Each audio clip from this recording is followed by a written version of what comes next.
TBS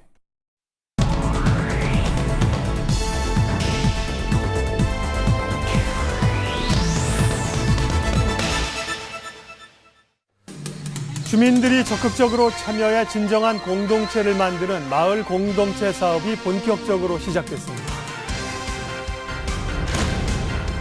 영등포에 있는 한 치매 요양시설에서 100세를 맞은 치매 어르신을 위해 생일 잔치를 열었습니다.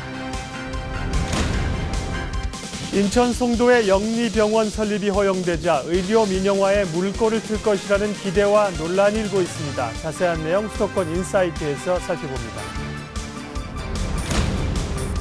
숭례문 복원 작업에 참여하고 있는 중요 무형문화재 120호 이의상 석장을 잠시 후 지시각각 토크에서 만납니다.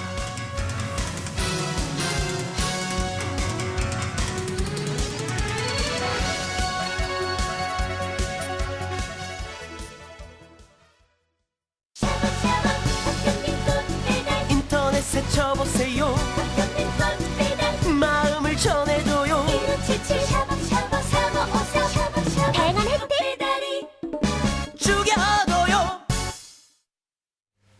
시청자 여러분 안녕하십니까? 서울과 수도권의 생활 정보를 시민의 입장에서 전해드리는 예민수의 시시각각입니다. 첫 소식입니다.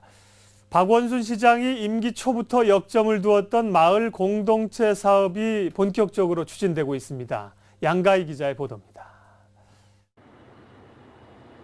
삼각산 아래 자리 잡은 재미난 마을. 10여 년 전 품앗이 개념으로 아이들을 함께 돌보며 시작된 작은 모임이 현재 600여 명의 주민이 함께하는 공동체 마을로 거듭났습니다. 정겨운 사랑방 재미난 카페. 주민들이 각자의 책을 기증해 만든 곳으로 다과를 즐기며 담소를 나누는 마을의 휴식처입니다. 시내 나갔다가 들어올 때 간혹 카페 불이 켜져 있으면 오늘은 누가 술 먹나 하고 자연스럽게 들려서 함께 어울리기도 하고. 음악으로 소통하고 어울리는 재미난 밴드. 함께하는 음악은 더욱 흥에 겹습니다. 주민들의 재능 기부로 이루어지는 마을 목공교실. 목공소라는 것은 그 과정이나 그 결과물이 바로 각 주민들의 각각의 자신의 삶에 깊숙이 들어가 있습니다. 그런 생활 가구들을 마을 이웃들의 힘을 합쳐서 함께 만들기 때문에 더 그 생활과에 애착이 가게 되고 당연히 애착이 가기 때문에 그걸 함께 만든 작업장과 마을 주민들에게 대해서 더 호혜적인 마음이 생기고. 주민들은 단순한 취미 생활을 공유하는 데 그치지 않고 부모들이 자발적으로 모여 대안학교를 만들었습니다. 그 속에서 아이들은 스스로 규율을 정하고 손수 만든 그네에서 뛰어놀며 함께하는 법을 배웁니다.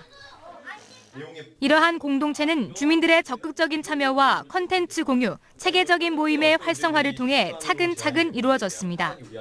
마을 공동체성을 살리기 위해서는 주민이 주인이 되지 않고서는 불가능할 겁니다. 그러니까 마을 공동체라는 게 관이나 지방 정부 차원에서 주도하는 것이 아니라 주민이 참여하고 소통하고 그래서 그 안에서 마을 공동체를 어떻게 활성화할 것인가라는 그 주제를 잡아내고 어떻게 서로 협력하고 참여할 수 있는 방법론까지 개발을 해냄으로써 서울시는 이렇듯 주민들이 자발적으로 참여하는 마을 공동체 사업을 적극적으로 지원, 육아와 교육, 문화생활 등 35개 사업에 725억 원을 투입하기로 했습니다.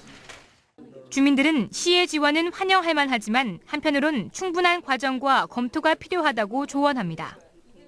성리사는 15년 이상, 저희도 10년 이상 사실 대안학교라든지 공동육아 이런 걸 통해서 쭉 읽어온 그런 과정들이 이제 드러나는 것인데 마을 주민들이 자신들의 살고 있는 삶의 모습과 형편에서 자연스럽게 출발할 수 있는 그런 다양한 모델들과 경로들을 인정하고 그런 것으로부터 한 발 더 전진할 수 있게끔 지원해 줄 수 있는 그런 현장 밀착적 지원이 앞으로 진행된다면 과거의 공동체성을 회복하고 삶의 질을 높여 진정한 복지를 이루겠다는 마을 공동체 사업. 그 본격적인 행보가 시작됐습니다. TBS 양가희입니다.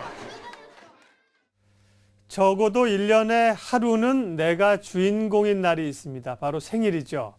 그런데 생일날 누구 하나 축하해주는 사람이 없다면 그 외로움은 정말 클 텐데요.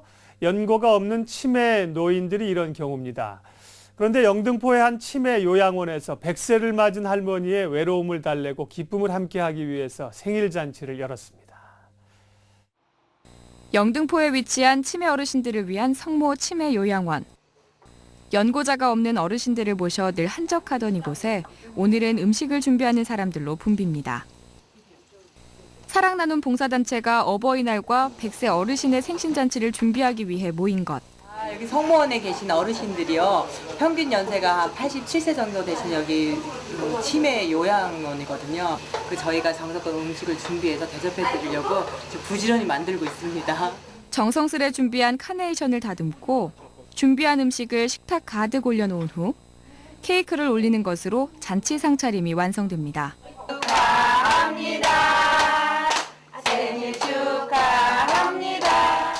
적적한 요양원 생활 속에 찾아온 손님이 있는 것만으로도 흥겨운 어르신들.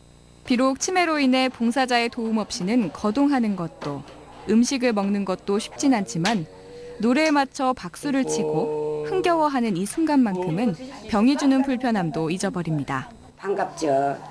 뭐 딸이 해는 것보다 그냥 며느리가 누가 딸이 해줘. 난 내 혼자예요. 이렇게 더 반갑고 더 좋아요. 아무래도 문탁 어르신들은 가족이 없는 분들이 많고 꼭 가족이 있다면은 뭐 연락이 안 되는 분들이 많고. 최근 가족 해체가 가속화되면서 버림받는 치매 환자도 크게 늘어났지만 이러한 노인에 대한 시설은 턱없이 부족한 상태.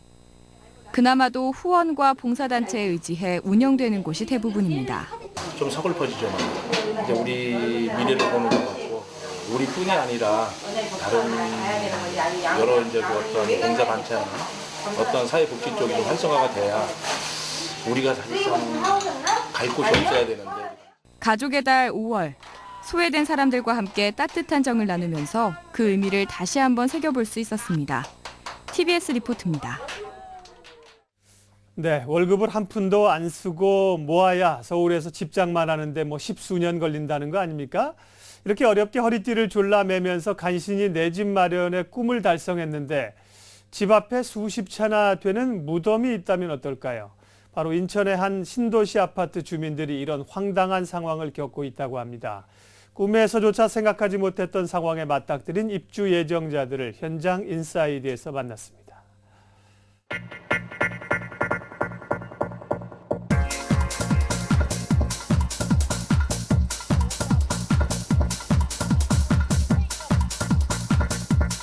공동묘지 같이 보이는데요? 완전 공동묘지입니다.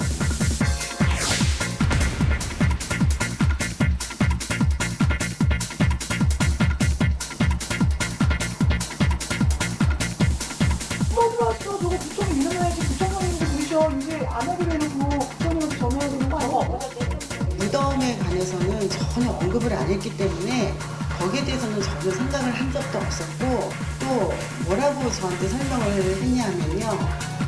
이렇게 15층이니까 내려다 보이면 멀리 초원이 보이고 또 야생단지가 보이고 왜냐면 여기서부터 묘지가 이제 시작이 되는 곳이거든요. 여기서부터 여기까지는 못 들어가게 만드는 거예요. 공사 때문에 그런 건가 보다 하고 저는 그렇게 생각했던 거지 지금에 와서 생각하면 그거는 의도성이 있었다고 생각합니다. 아파트를 분양하는 회사 측 입장에서는 최대한 이제 그 분양을 많이 되게 하기 위해서 매력 있는 이제 포인트를 줘야 되니까 이제 과대 광고를 많이 합니다. 소비자 입장에서는 이제 그런 거를 기대하고 좀 비싼 가격을 주더라도 그쪽으로 갔는데 나중에 이제 그게 가보니까 사실은 알맹이가 없고 실상이 많이 다른 경우에 굉장히 일어납니다.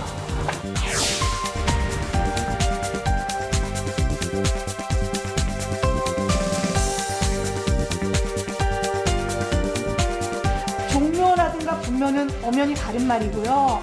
그 묘지가 만약에 400기가 있습니다 라고 했더라면 그렇게 설명을 하고 여기 써 있었더라면 아무도 계약을 하지 않았을 거예요.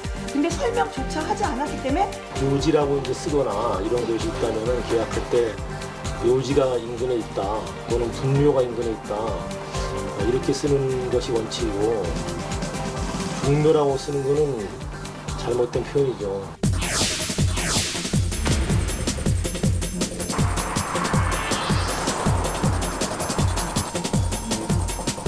마이너스죠. 마이너스로 내놔도 분양가보다 마이너스라도 지금 찾는 분이 거의 없으셔요. 현장에서 만났어요. 대표님들하고 그분들 요구하시는 거는 임원진들과 면담을 요청한다. 그러면 임원진과의 면담 요청을 저희들이 정식으로 공문을 보내서 날짜와 시간을 잡아서 저희한테 제출하라고 지금 보낸 상태고요. 네. 다음 주 정도 아마 예정을 할 거예요. 예, 제가 좀 답변드릴 수는 없고요. 검방 오차로 좀 가 있으니까요. 그쪽으로 연락하셔야 될 것 같은데요. 오후 정도에 통화 가능하실 거예요?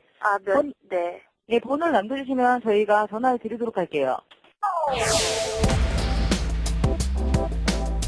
저는 정말 그런 브랜드 가치를 보고 투자를 한 계약자예요. 그리고 투자를 한 게 뭐 돈을 벌려는 투자가 아니라 행복을 담보로 이 집을 샀다는 얘기예요.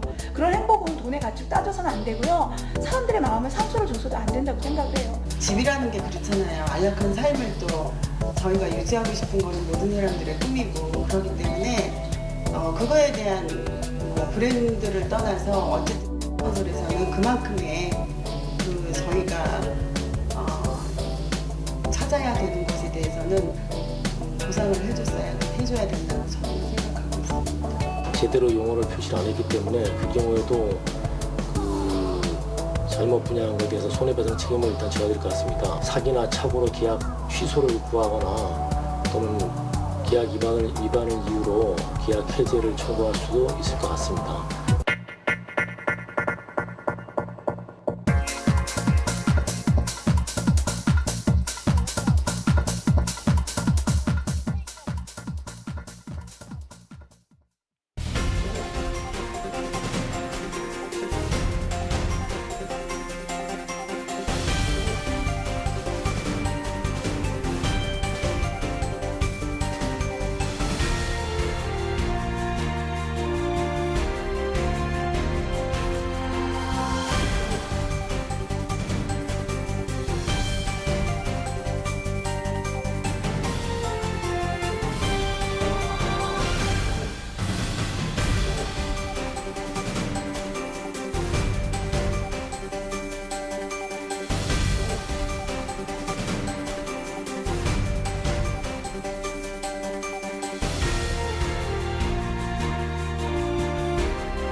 네, 앞서 그 현장 인사이드에서 전해드린 무덤 앞에 지어진 아파트.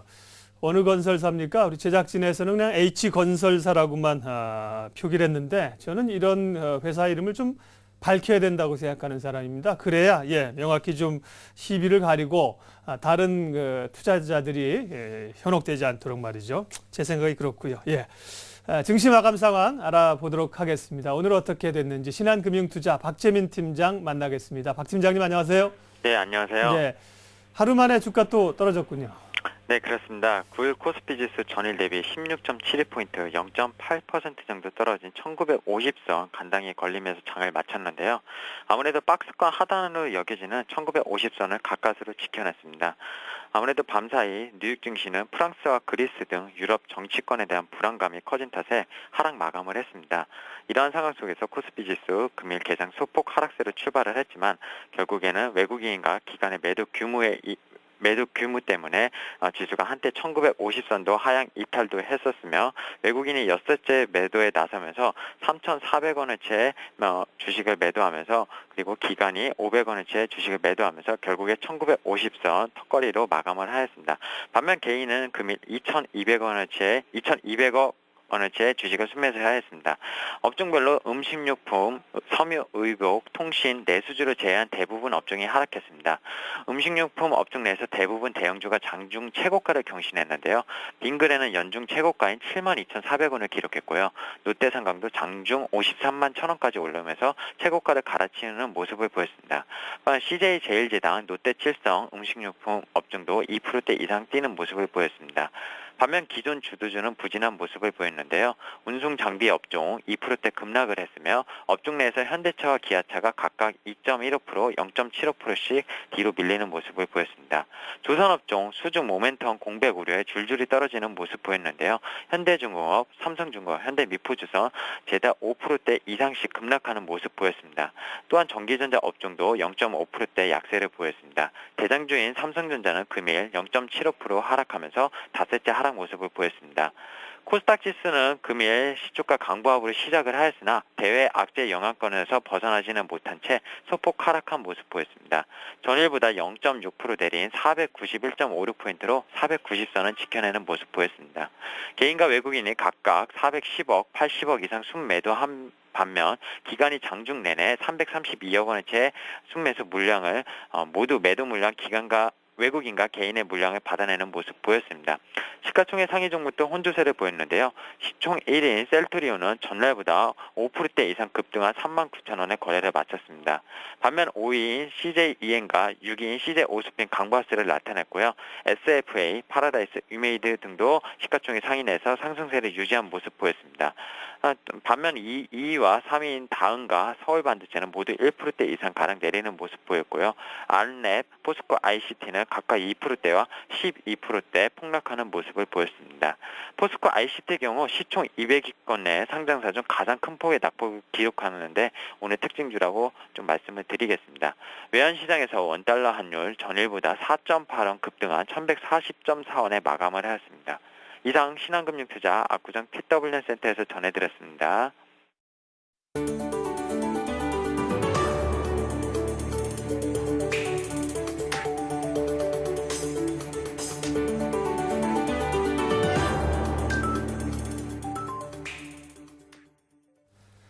서울과 수도권의 주요 이슈들을 깊이 있게 살펴보는 수도권 인사이트입니다. 오늘은 유용화 시사평론가와 함께하겠습니다. 어서 오십시오. 네, 안녕하십니까. 네. 오늘은 송도의 영리병원 이야기인데요. 네. 6월부터 인천 송도에 외국 영리법인이 이제 설립이 된다는 겁니다. 정부가 외국 의료기관 시행령을 공표했는데 시행령 내용부터 좀 소개를 해 주십시오. 네, 지난 17일 날 국무회의에서 통과됐고요. 예. 인천 자유교육청에서 지금 상당히 추진하고 있는 것으로 이렇게 돼 있는데요. 상당히 굉장히 오래 끌어왔던 겁니다. 이게 이제 민간 시민단체 쪽에서는 굉장한 반대를 했었고요. 10여 년간 끌어왔던 걸로 제가 기억하는데요. 그래서 이 문제는 시행령이 이제 통과됐기 때문에 경제자유구역 내 외국 의료기관을 설치할 수 있다라는 것입니다. 네. 그래서 상당히 완화됐는데요. 전에는 2002년도에 이 관계법령이 통과될 때만 해도 외국인만 진료할 수 있다 이렇게 됐었는데 이제 내국인도 진료할 수 있다. 또 외국인 의사 비율도 이제 10%로 낮추고 그러면서 사실상 외국 영리병원은 이제 해외 병원과 운영 협약을 체결하면은 가능하다. 경제자유구역에서 가능하다. 이런 관계 법령과 시행령이 통과된 것이죠. 네. 말씀하신 것처럼 논의가 이루어진 지가 꽤 오래됐는데 시행령이 나오기까지 상당한 진통이 있었습니다. 그 얘기는 뒤쪽에 좀 더 얘기하도록 하겠고요. 인천 경제자유구역 내 송도에 이 영리법인이 설립되는데요. 송도라는 지역이 어떻게 선정이 된 걸까요? 경제자유구역이라는 것입니다. 그러니까 거기 경제자유구역이니까 원래의 취지는 그런 것이죠. 내석으로 있는 영리법인 병원을 추진하고 있는 측의 명분은 외국인들이 많이 들어오고 또 그러기 위해서는 외국인 투자가 많이 활성화하기 위해서는 편의시설들이 많이 들어가야 된다. 그래서 외국인 학교 얘기도 그쪽에서 논란이 됐던 걸로 알고 있는데요. 그래서 외국인 병원이 설립돼야 된다. 그러기 위해서는 외국 의료기관, 외국인들이 투자하는 그러한 병원이 설립돼야 된다는 것이 취지인 것이죠. 네. 그러나 이제 또 짚겠습니다만 송도에 살고 있는 외국인 수가 1,834명밖에 안 된다고 합니다. 네. 한 1,834명밖에 안 되는 그런 외국인들을 위해서 약 600병실의 병원인 걸로 알고 있고요. 이 병원은 일본의 다이와증권 캐피탈과 우리나라 한국의 삼성물산, 삼성증권이 컨소시엄을 통해서 우선 협상자로 선정이 된 모양인데요. 이런 거대 병원이 설립될 이유가 있느냐. 그래서 여러 가지 관계 시행령과 법령이 그동안에 쭉 변화하고 완화되는 과정이 있었습니다. 네. 근데 우리가 이제 병의원이라고 하는 게 영리법인이라고 하니까 그럼 병원들은 지금 뭐 영리로 하지 않고 다 무료로 지금 치료해 주냐 그건 아니지 않습니까? 비영리법인입니다. 예. 그러니까, 기존에 우리가 다니던 네, 저 삼성의료원 같은 경우도 이제 삼성생명재단에서 운영하고 네. 있죠. 다 그래서 비영리법인은 거기서 나오는 이윤을 뭐 영리법인 같은 경우는 이제 주주들에게 이윤이 네. 창출되면 주주들이 나눠주지 않겠습니까? 그러나 비영리법인은 의료라는 건 공공성이 있다라는 네. 취지하에서 다시 재투자를 하는 것이죠. 학교라든가 병원 시설이라든가 이러한 부분에 재투자하는 이런 비영리법인으로 네. 되어 있는 것이죠. 우리나라 병원은 다 지금 다 비영리법인. 근데 이제 영리를 주목적으로 하는 외국 의료기관이 들어온다고 해서 네. 국내 의료기관들이 이제 긴장을 하고 있을 건데요. 네. 그러면 송도의 그 외국 의료병원 영리법인이 생기면 송도에 거주하는 외국인들만 사용이 가능한 건가요? 이제 그게 이제 문제의 포인트죠. 네. 그러니까 거기 살고 있는 물론 외국인 1차 대상은 정부라든가 추진하는 쪽에 인천 자유 인천 자유청이죠. 그쪽에서 얘기하는 거는 이제 1,834명의 외국인뿐만이 아니고 수도권에 거주하는 외국인 노동자 또 이 동남아에 있는 뭐 중국이라든가 뭐 필리핀이라든가 러시아라든가 이런 데서의 외국인들이 올 수 있다 이런 건데요. 네. 그런 것의 원래 취지인데 이것이 관계 시행령이 변화하면서 특히 이제 이명박 정부 들어와서 이 의료 산업을 글로벌 헬스케어라는 것으로 명명하고 그런 분야로 한 다음부터는 내국인도 가서 진료를 받을 네. 수가 있습니다. 그러나 이제 의료보험은 안 되는 것이죠. 그러나 자기가 본인 부담하에 네. 가서 이제 그런 상당히 질이 좋겠죠. 질이 좋은 의료 서비스를 받을 수 있다. 네. 그래서 이제 상당히 그 영리법인이 아마 상당히 좀 고품격의 그런 병원으로 탄생하지 않을까 예상을 하고 있습니다. 뭐 국내 그 의료 수준도 많이 올라가서 사실 국내 병원에 찾아오는 외국인들도 많지 않습니까? 네. 그럼에도 불구하고 사실 특정 뭐 질병이나 이런 것들은 아직도 우리가 외국에 가서 치료를 받는 경우가 있지요. 그러니까 네. 그런 분들이 이용할 수 있을 텐데 문제는 영리법인이 이제 시행령이 나오기까지 상당히 오랜 기간이 걸렸었고요. 국내에서 반대하는 목소리가 있고요. 지금도 충돌을 하고 있다는 건데 네. 반대하는 입장의 주장은 뭘까요? 이게 항상 10여 년간 끌어왔던 것이고요. 네. 이번에 또 이번에 이 국무회의에서 통과되면서 반대 목소리가 더 커지고 있는 상황인데요. 문제는 이 의료의 공공성 자체가 훼손될 수 있다라는 네. 것입니다. 그러니까 영리법인, 병원 의료 영리법인이죠. 정확한 명칭은요. 의료 영리법인이 설립되면은 실제로 이윤 창출이 목적이 되는 것이고 그러다 보면은 지금 경제 자유교육이 6개인데 다 신청을 한 모양입니다. 그래서 그 추가로 다 늘어나고 확산될 가능성이 크다라는 것입니다. 그렇게 되면 이 의료의 양극화 현상이 일어나고 있다라고 이제 주장하는 것이죠. 그래서 좀 더 잘 사는 부유층들은 자기 돈을 내고 직접 가서 의료 서비스를 받는다는 것입니다.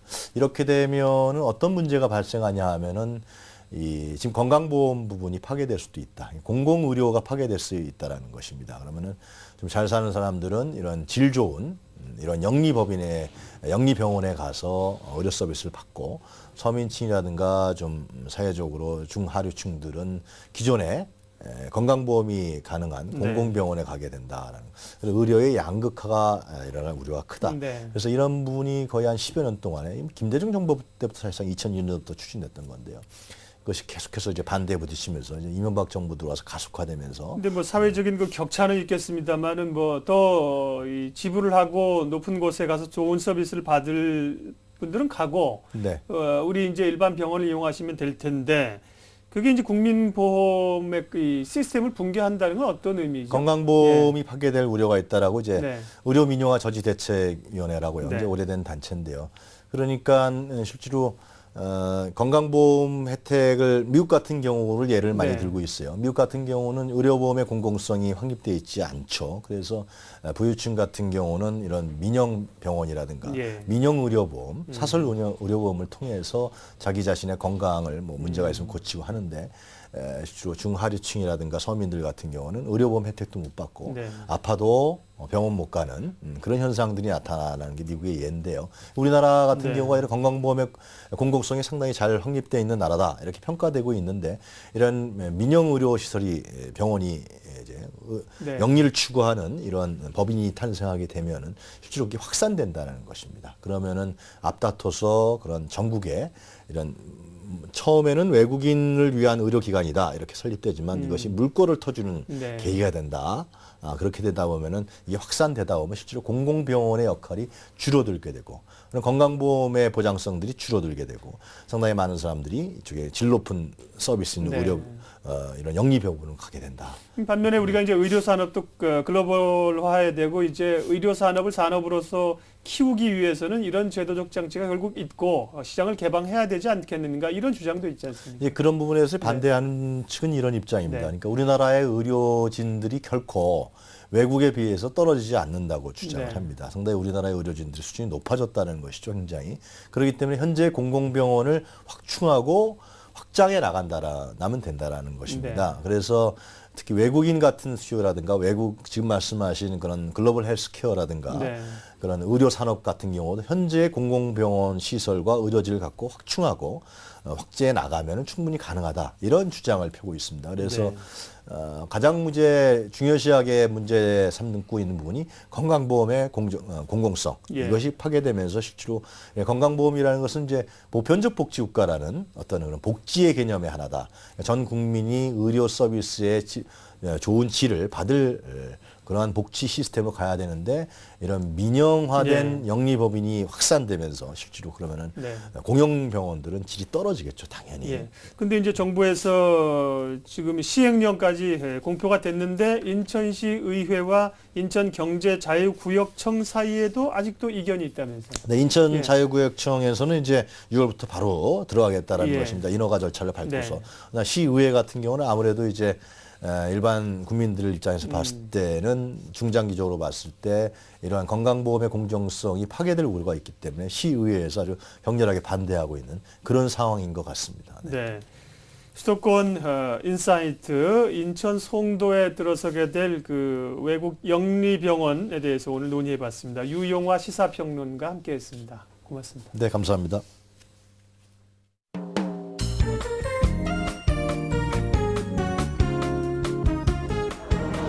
네, 안녕하십니까. 이 설문조사는 학생의 인권 조회에 관한 이 설문조사이고요. 학생 인권 조례라 하면 말 그대로 학생의 인권을 위한 조례입니다. 당연히 지켜져야 할 권리이고 가장 본질적인 것인데 그것이 잘 지켜지지 않았습니다, 지금까지. 그래서 이런 학생 인권 조례라는 조례가 만들어졌고 이 조례가 만들어진 지 벌써 101일이 됐습니다. 하지만 여기 빨간색은 10대들입니다. 근데 10대들조차도 학생인 10대들조차도 조금 안다 모른다가 과반수 이상으로 많았습니다. 이것은 학생이 당연히 누려야 할 권리에 대해서 잘 알지 못하다는 것이고 그 권리를 위한 조례가 잘 실행되지 않았다는 뜻입니다. 여기 보면 잘한다는 조금 안다 모른다 그 다음으로 많았고 관심이 없다는 사람들도 있었습니다. 그리고 그 중에서는 학생들은 맞아야지 말 잘 듣는다. 학생 조례는 필요가 없다. 이런 분들도 계셨습니다. 하지만 우리도 학생들도 이 국가의 시민이고 국민입니다. 당연히 권리를 지켜줘야 합니다. 앞으로 이 인권 조례가 많은 사람들에게 알려지고 시행이 돼서 발전했으면 하는 바람입니다. 감사합니다. 네, 계속해서 오늘 들어온 서울시 소식, 서울시청 취재기자 연결해서 자세히 들어보겠습니다. 이 서울 메트로 9호선이 드디어 이제 100기를 사실 들었습니다. 오늘 기사를 보셨겠습니다마는 시민들에게 지하철 9호선이 대국민 사과문을 발표했고요. 요금 인상을 보류하고 서울시와 협상을 재개하겠다고 얘기했습니다. 사실 여러 가지 논란거리가 있습니다. 일단 투자한 입장에서 볼 때는 계약인데요. 이 계약을 유지하면서 수익률을 보장해 주는 게 맞을 수도 있겠지요. 외국 자금이 또 들어왔고요. 다만 이제 이 사실 공기 아닙니까? 시민들이 함께 이용하는 건데 자기들 마음대로 올리겠다. 이렇게 나온 거에 대해서 정서적으로 국민들이 용납이 안 되는 거죠. 결국 그동안에 저희도 여러 차례 보도를 해드렸습니다마는 줄다리기가 있었고요. 결국 서울시는 사장 해임권을 올리겠다는 상황까지 극한 상황으로 치달았었는데요. 일단은 서울 메트로 9호선 측이 한 발 좀 물러나면서 요금 인상을 보류하겠다고 했습니다. 이제 다만 협상을 다시 재개하겠다는 거니까요. 요금이 좀 또 올라갈 여지도 있어 보입니다. 예, 양아람 기자 연결해서 자세히 듣겠습니다. 양아람 기자 나와 계시죠? 네, 안녕하세요. 서울시청입니다. 네. 지하철 9호선, 메트로 9호선 측이 뭐라고 사과문을 올렸습니까? 네, 일단 일방적인 요금 인상에 대해서 시민들에게 사과한다 이런 입장을 밝혔습니다. 서울시의 강경한 입장 그리고 악화된 여론에 사실상 백기를 든 것으로 보입니다. 서울시와 서울시 메트로 9호선 측은 그래서 다시 협상에 나서기로 했습니다. 메트로 9호선이 원래는 다음 달 16일부터 요금을 500원 올릴 계획이었는데요. 이 계획을 잠정 보류하고 일방적인 요금 인상에 대해서 시민들에게 사과 입장을 밝혔습니다. 오늘 사과문을 각 역사와 웹사이트에 1시부터 게시했습니다. 서울시도 9호선 측의 요금 인상 철회 그리고 또 사과에 대해서 늦었지만 다행스럽게 생각한다면서 협상 제안을 받아들이기로 했습니다. 예, 근데 문제는 일단 메트로 9호선 측이 요금 인상을 보류했다고 하지만 보류라는 말 자체가 취소가 아니거든요. 또다시 이제 협상을 한다면 결국 요금이 또 오르지 않을까 시민들은 걱정이거든요. 네, 가능성을 완전히 배제하기는 힘들 것으로 보입니다. 그렇지만 일단 오늘 윤준병 도시교통본부장은 아직 요금 인상 여부나 시기 그리고 수준에 대해서는 얘기할 단계가 아니라면서 또 한간에 요금이 1,200원 정도 오를 것이라는 얘기가 있는데 이것은 사실과 다르다 이렇게 말했습니다.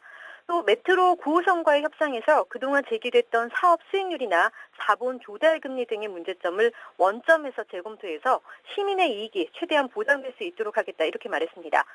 9호선에 대한 과태료 부과와 사장 해임 여부와 관련해서는 9호선 측의 사과 취지 그리고 재발 방지 노력, 협상 재개 시 자세를 보고 판단한다는 입장입니다. 이번 일을 계기로 민자사업 전반에 대해서 구조적인 문제점을 점검하고 합리적으로 제도를 보완해 나가겠다 이렇게 강조했습니다. 예. 그리고요, 주택을 지으면서 건설업체들이 이제 임대주택과 일반 분양주택을 지으면서 출입구를 달리한다든지 차별화된 것들이 문제가 돼서 저희도 보도한 바 있는데요. 이렇게 차별 사례가 이제 좀 사라지게 된다고요. 그렇습니다. 앞으로 임대주택과 분양주택은 동등한 자재 그리고 동등한 마감재를 똑같이 사용해야 합니다. 또 계획 단계부터 출입구와 주차장, 문화시설 등에 대한 차별이 없는지 서울시의 점검과 관리를 받아야 합니다. 서울시가 오늘 이런 내용의 박원순 시장의 임기 내 임대주택 8만 호 건설을 위한 세부 추진 계획을 발표했습니다. 이 발표 계획을 보면 기존에 공급하려던 6만 가구 외에 박 시장이 취임 이후 추가로 건설하기로 한 2만 가구를 수요자 맞춤형으로 짓겠다 이런 내용이 포함되는데요. 신혼부부와 대학생이 주로 입주하는 임대주택에는 보육시설과 독서실을 우선적으로 설치하고 또 역세권 등 교통이 편리한 곳에 유휴지를 활용해서 문화공간, 체육시설도 공급한다는 방침입니다. 또 그동안 저소득층에게 주로 공급하던 것을 청년층과 여성, 그리고 신혼부부와 다자녀 가구, 대학생 등으로 공급 대상을 확대해 나가기로 했습니다. 네, 오늘의 서울시 소식 양아람 기자와 함께 정리했습니다. 고맙습니다. 고맙습니다.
네, 4년 전에 화재로 소실됐던 국보 1호 숭례문 복원 작업이 한창입니다.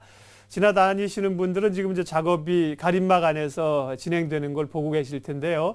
연말쯤이면 이제 복원된 모습을 볼 수가 있다고 하고요. 이 성곽 복원도 이번에 함께 이루어지는데 성곽 복원 작업은 이르면 다음 달에 마무리가 된다고 합니다. 오늘은 중요 무형문화재 120호로 숭례문 복원 작업에 함께 참여하고 계신 이의상 석장 모시고 이야기 나눠보도록 하겠습니다. 어서 오십시오. 맞습니다. 예, 참 숭례문이 화재로 소실됐을 때 참 모든 국민이 참 안타까워했습니다. 시간이 이제 많이 흘렀고요. 복원이 잘 진행되고 있는데 석장께서 지금 맡고 작업을 진행하신 부분이 어떤 작업이고 어디까지 진행됐는지 좀 말씀해 주세요. 현재 숭례문 복원 작업에 참여하고 있는데요. 네. 그 석장으로서 맡고 있는 부분은 내가 성곽입니다. 성곽, 예. 네, 성곽. 목수는 목수들이 다 하고 저는 성곽만 그 부분만 담당하고 있습니다. 네. 예. 그러니까 이제 석 구조물을 이제 책임을 지고 계시는 거죠. 예, 그렇습니다. 뭐 그 숭례문 자체 복원하는데도 석 구조물이 있겠습니다만 주로 이제 이번에 성곽 복원까지 같이 하니까 성곽 쪽을 하고 계신 건데요. 숭례문 복원 작업에는 이제 어떤 계기로 참여를 하시게 됐는지 또 참여하실 때 그 심정은 어떠셨는지 좀 들어보겠습니다. 이 문화재청에서 저를 지명했을 때는 한편으로는 반가웠습니다. 예, 한편으로는 또 어깨가 무거웠고 책임감이 더 컸었죠. 예. 그 굉장히 참 앞서 말씀드린 것처럼 온 국민이 참 안타까워했던 일이고요. 복원한다는 게 또 대단히 그 역사적으로 중요한 일이기 때문에 개인적으로 참여하신 것이 굉장히 뜻깊으셨을 것 같고요. 숭례문은 우리 국보 1호 아니겠습니까? 그래서 다른 우리 보물이나 문화재보다도 독창성이나 우수성이 있을 텐데요. 어떤 점을 좀 높게 사실 수 있습니까? 국보이라는 것은 한 가지 제가 생각하거든요. 태조 때 건립이 됐습니다. 그래서 또 제일 남쪽에 있는 문이고 그래서 국보이라고 지정을 했지 않겠는가 내 생각은 있게 됩니다. 특별히 이제 성곽 복원 작업을 하시는 것은 사실 성곽이 다 그 묻혀 있지 않았습니까? 일제 때 이제 그것이 이제 훼손이 됐어요. 우리가 기존에 보던 거 이제 그 숭례문만 봤는데 이번에 성곽까지 복원이 되는데 성곽 복원이 그 복원하실 수 있는 자료들이 많이 남아 있습니까? 복원하시는데 어려움은 없으신지요? 네, 현재는 6축. 예. 동서쪽으로 조금만 계단 쪽만 조금 남아 있었고 그 나머지 성곽은 다 훼손이 됐습니다. 하나도 자재가 남은 것이 없었고 그렇게 해서 청에서 이제 성곽을 좀 복원해야 된다 해서 서축으로 지금 55m인가 하고 서축에 동측에 55m 하고 서축에 16m 복원을 지금 하는 중이고 마무리 단계입니다. 그 이제 숭례문 성곽 복원을 총지휘하고 계신 이의상 석장을 만나 뵙고 있는데요. 그 이렇게 장인들께서는 그 재료를 굉장히 중요하게 생각하시지 않습니까? 예를 들어서 맞습니다. 뭐 현판을 복원할 때도 그렇고 목조를 할 때도 그렇고 여기서 사용하시는 그 석재들은 어디서 가져오시는 거예요? 현재로서는 이제 남아 있는 석재들이요. 그 서울 근개돌입니다. 그것을 지금 현재 근교에서는 채취할 수 없고 그런 양도 없고 그래서 학계나 청에서 그 여러 가지 강도나 흡수 실험해서 또 현재 포천석이라고 있어요. 거기들이 제일 가깝습니다. 포천. 거기서 갔다가 지금 공사를 지금 2년째 하고 있습니다. 직접 뭐 석재를 고르는 작업부터 분명히 참여를 하셨을 거고요. 그 전통 제작 기법으로 이제 복원을 하신다고 얘기를 들었는데요. 현대적인 방식으로 하면 훨씬 쉬울 텐데 이제 복원이 전통 방식으로 하게 되어 어떤 점이 다르고요, 어떤 게 어려우십니까? 전통 방식이라는 것은 이제 우리가 뭐 50년 전에 전통 방식으로 다 했습니다. 그래서 중간에 한 70년대 중반부터 우리 신연장이 나왔어요. 강가로 이렇게 나와가지고 지금 숭례문 참여하고 있는 석공들도 현재 도구로 일을 하다가 갑자기 숭례문 보고 옛날 우리 재래식 연장을 쓰다 보니 힘이 엄청 들지요. 예, 왜냐하면 매일 정을 배려야 되고. 지금 보는데 작업이 아주 만만치 않겠는데요. 예, 그렇군요. 지금 그럼 석장님과 함께 작업하시는 그 석공분들은 몇 분이나 되세요? 지금 15명으로 알고 있습니다. 이게 전통 방식을 사용하다 보니까 시간이 훨씬 많이 걸리는 거고요. 걸리죠. 우리 이의상 석장님께서는 2007년에 중요 무형문화재 120호로 지정이 되셨는데요. 석공일 지금 하신 지 오래되셨죠? 얼마나 되셨어요? 만 54년 됐습니다. 54년. 반세기가 지났습니다. 문화재만 만 46년 됐고요. 네.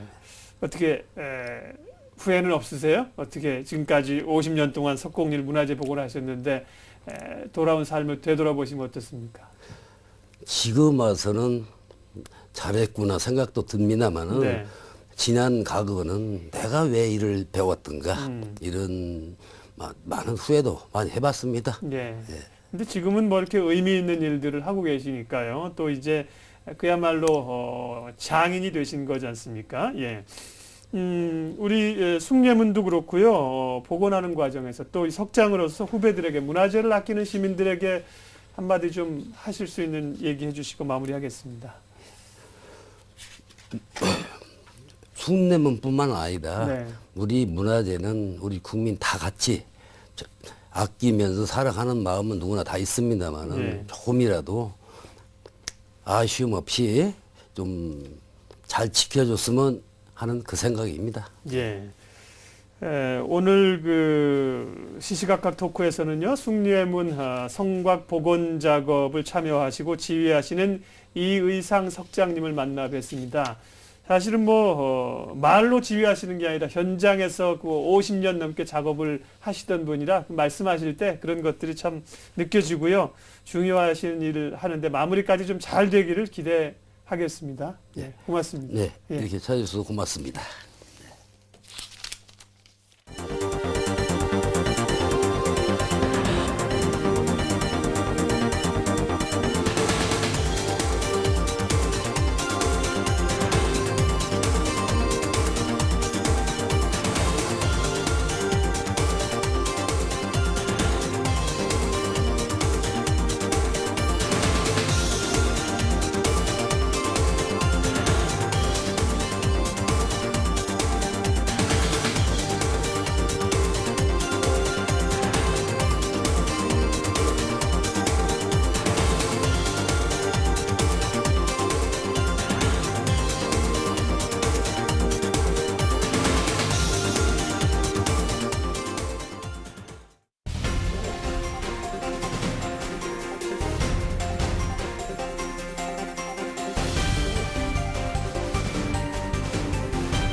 네, 시시각각 토크에서 숭례문 성곽 복원 작업에 참여하시는 이의상 석장님 만났는데요. 사실 우리 주변에 뭐 정치인이나 방송에 나오시는 분들이나 말 잘하는 사람 얼마나 많습니까? 근데 이제 말보다 행동으로 이렇게 우리 문화재를 전수하시고 앞서 50년 넘게 그 일을 한 길을 가셨다고 합니다. 참 감동이 되는 시간이었고요. 저런 분들로 인해서 우리 사회가, 우리 문화재가 지켜진다는 그런 감흥이 좀 있었습니다. 예민수의 시시각각 오늘 순서 여기까지 하겠습니다. 함께해 주셔서 고맙습니다.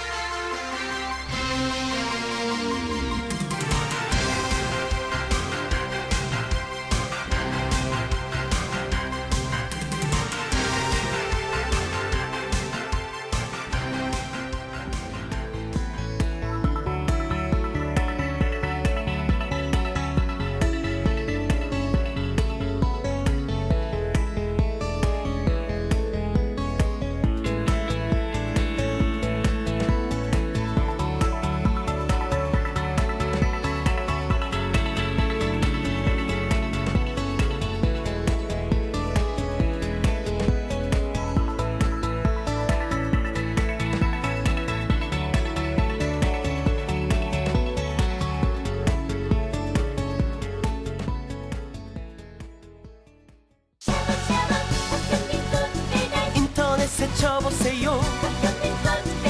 마음을 전해줘요. 다양한 혜택 죽여둬요.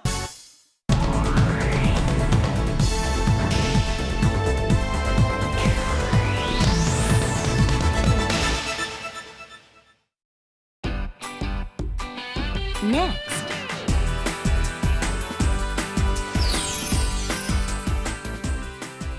TBS 교통 날씨가 방송됩니다.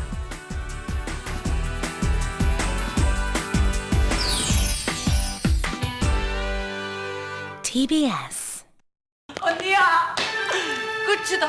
다 끝난단다. 뭐? 지상파 아날로그 방송이 끝난다고. 2012년 12월 31일 새벽 4시부터는 TV가 아예 안 나온다 카네.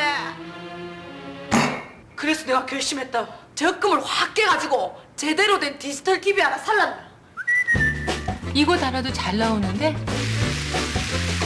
이게 뭔데? 디지털 컨버터. 디지털 컨버터? 디지털 TV를 사거나 아날로그 TV에 디지털 컨버터만 달면 디지털 방송을 무료로 볼 수 있어. 야! 꼬마 친구들의 훈련이 한창인데요.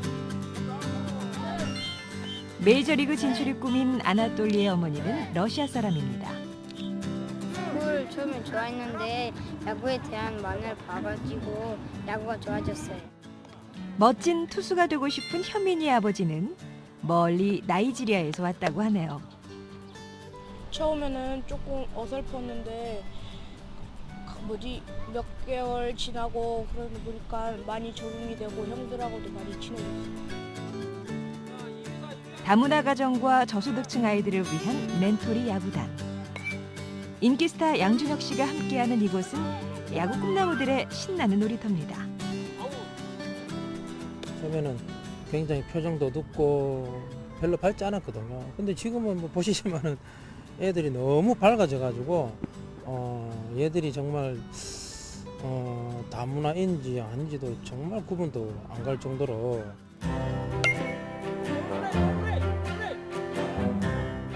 참 이성력을 키우는 게 아니고 그거보다 더 큰 인물을 키우고 싶습니다. 예를 들어서 반기문 총장 같은 진짜 어떤 사회 리더로서 그래서 그런 생각을 가지고 목표를 가지고 애들 이렇게 같이 놀고 있습니다.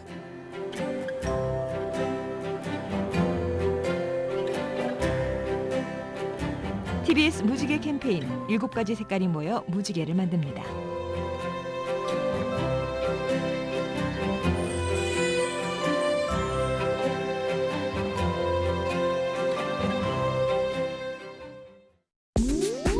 오늘의 현장을 발빠르게 보여주는 TBS TV의 생방송 프로그램. 수도권의 신속한 뉴스와 생활 정보까지 시민에게 더 가깝게 다가가는 시사 이야기. 생방송 시사 매거진 나우. 지금 이 시간 수도권을 중심으로 펼쳐지는 사건과 사고를 빠르고 심도 있게 풀어냅니다. 생방송 수도권 투데이.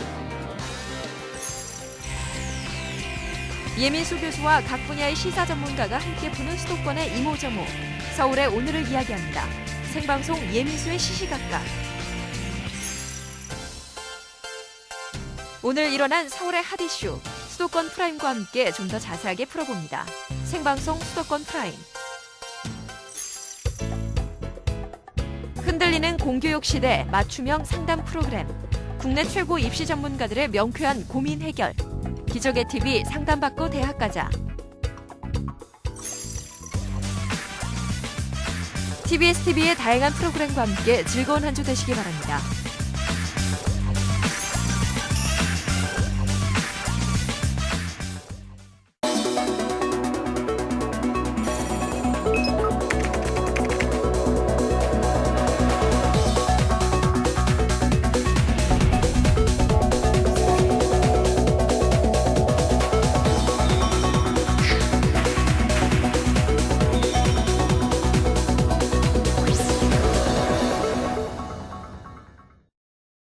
퇴근길 신개념 뉴스 생방송 이브닝 와이드. 수도권 뉴스, 교통정보, 경제, 스포츠, 연예가 소식, 각종 수도권 행사까지 한눈에 확인할 수 있는 꽉 찬 프로그램. 세상을 바라보는 새로운 창, 생방송 이브닝 와이드가 평일 저녁 당신의 퇴근길을 찾아갑니다. 산업사회로의 변모를 이루어낸 인류. 그와 동시에 자행된 인간의 무분별한 자연개발. And we have a lot of mythologies on which we've built our commerce. We have the myth that we can exploit the planet. 심각한 환경위기에 빠진 인류. 구원할 방법이 있는 건가?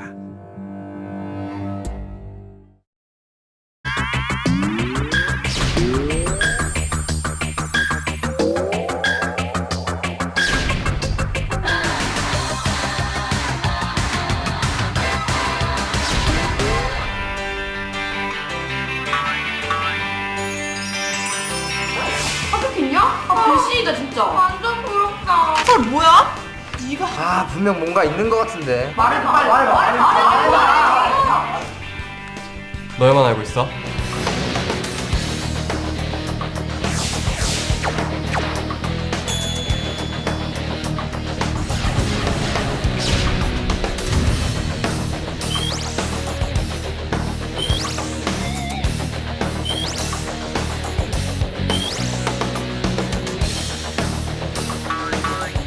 기적의 TV 상담받고 대학 가자. 뿌잉뿌잉.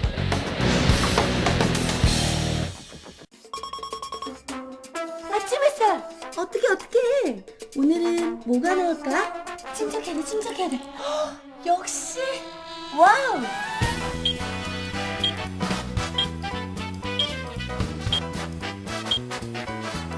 수도권 생활 정보는 여기에서 건지세요.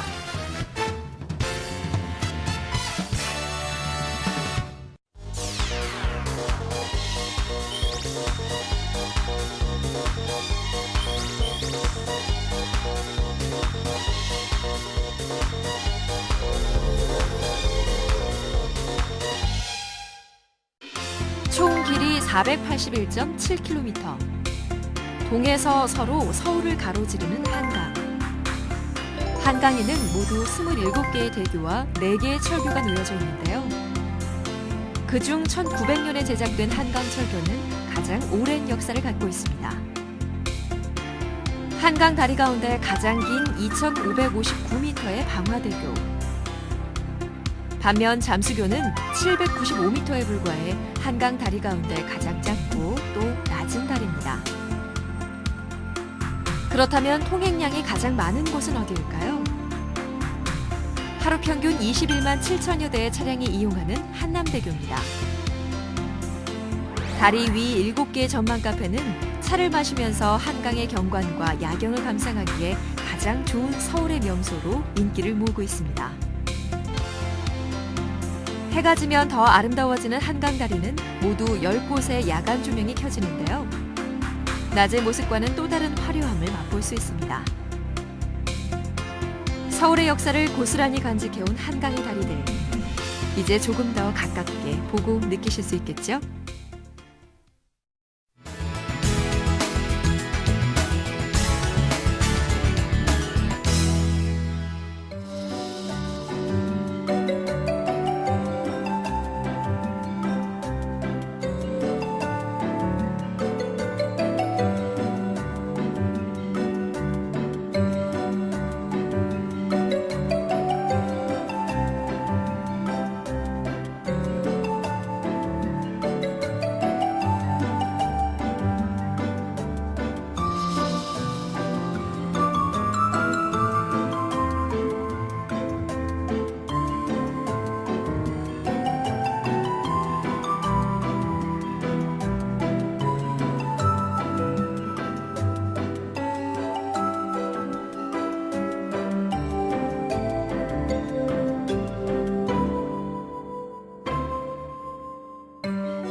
TBS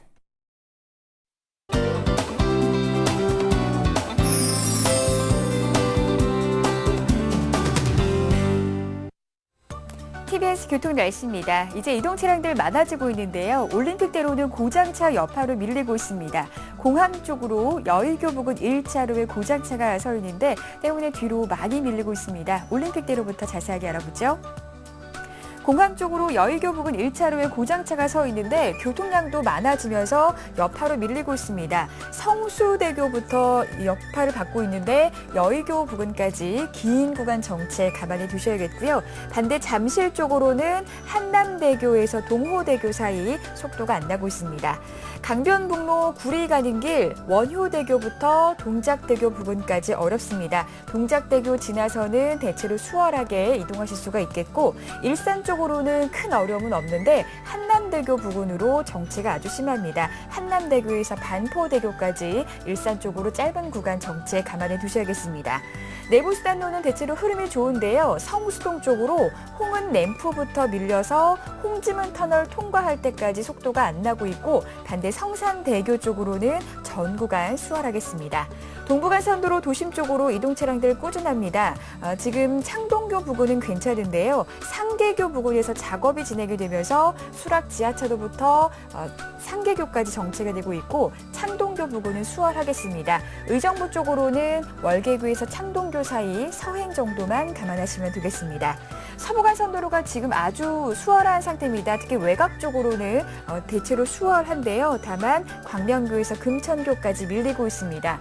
도심 쪽으로는 지금 다시금 교통량이 많아지면서 정체가 시작이 됐는데 고척교 이전부터 목동교까지 도심 쪽으로는 다시 정체 길이가 길어진 상태입니다. 제물포길도 영등포 쪽으로 가는 길 많이 어려워졌습니다. 신월 나들목에서 이제는 경인 첫 번째 지하차도까지 어렵고요. 반대 부천 쪽으로는 대체로 수월하겠습니다. 도심 안쪽으로는 퇴계로가 많이 어려워진 상태인데 퇴계로 사가에서 충무로 지나 회현 사거리 쪽으로 쭉 정체가 되고 있습니다. 반대 명동역에서 회현 사거리 명동역에서 충무로 쪽으로는 수월하겠습니다. 기온이 많이 오르면서 오늘 많이 더웠습니다. 서울 현재 27도로 지금도 더운데요. 내일 낮 기온 28도가 예상이 됩니다. 내일도 기온이 많이 오르면서 덥겠습니다. 이렇게 낮 기온이 많이 오르다 보니까 아침과 낮의 기온차가 크게 벌어지고 있는데요. 아침 저녁으로는 가벼운 외투 챙기시는 게 좋겠습니다. TBS 교통 날씨였습니다.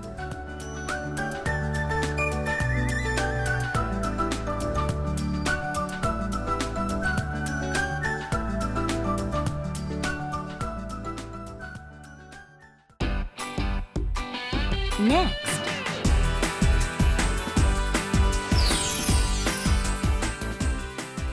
생방송 수도권 프라임이 방송됩니다.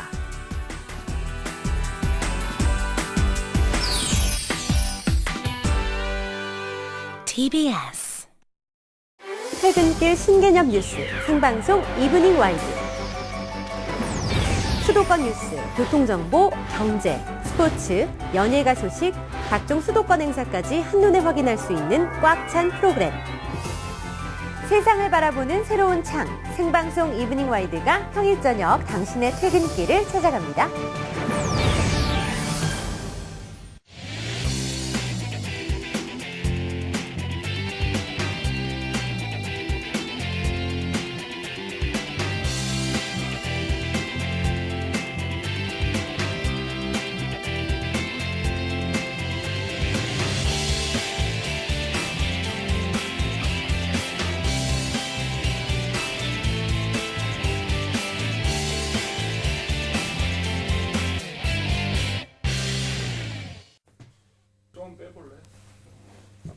수도권 투데이 김두희입니다.